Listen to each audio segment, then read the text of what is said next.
అండి, నేను మీ జబర్దస్త్ గడ్డం నవీన్. చూస్తూనే ఉండండి ఎంఆర్ న్యూస్. లైక్ చేయండి, షేర్ చేయండి, సబ్స్క్రైబ్ చేయండి. ఎంఆర్ న్యూస్ కావాలి. ఆ రెండు కుటుంబాలు కూడా ఈయన ఎల్లావుల వెంకటేశ్వరరావు ఆడబిడ్డ పెళ్లి చేశాడు. ఎవరో కాదు, భార్య తమ్ముడో. పెళ్లి చేసి పిల్లలు పుట్టిన తర్వాత ఒక అమ్మాయి మానసికంగా సమస్య వచ్చింది. ఇంకొక అమ్మాయి పుట్టిన తర్వాత వదిలేసి వెళ్ళిపోయాడు. ఎక్కడ పోయాడో తెలియదు. ఆయన దారి ఆయన చూసుకున్నాడు. ఆ తండ్రి కుటుంబ బాధ్యత తీసుకున్నాడు. ఈయన తీసుకున్నాడు. ఇప్పుడు ఆ అమ్మాయిని చూసుకోవాలి, వీళ్ళు కూలి పని చేసుకోవాలి, మళ్ళీ వీళ్ళు జీవనోపాధి కలపాలి. అందుకే నేను ఆలోచించింది, ఒకప్పుడు 5 రూపాయలు ఇచ్చేవాడిని దివ్యాంగులకి, అది 3000 చేశాను. మళ్ళా పెంచలేదు. నేను వస్తానే అది 6000 రూపాయలు చేశాను అందరికీ.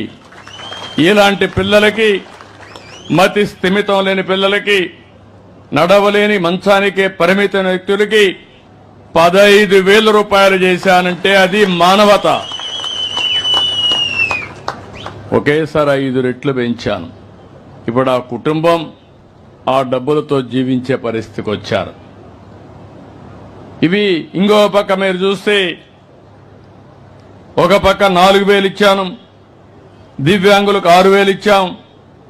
కొంతమంది డయాలసిస్ చేసుకోవడం, కిడ్నీ సమస్యలు రావడం, కొంతమంది చాలా ఇబ్బందుల్లో లెప్రసీ పేషెంట్లు ఉండడం, ఇవన్నీ వచ్చాయి.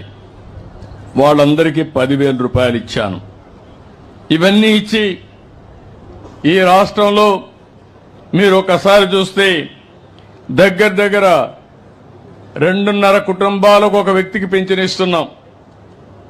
1,50,00,000 కుటుంబాలుంటే 64 లక్షల పింఛన్లు ఇస్తున్నామంటే ఆవరేజ్న 2.5 కుటుంబాలకు ఒక పింఛనిచ్చిన ఘనత తెలుగుదేశం ప్రభుత్వాన్ని అని చెప్పి కూడా ఎన్డీఏ ప్రభుత్వాన్ని.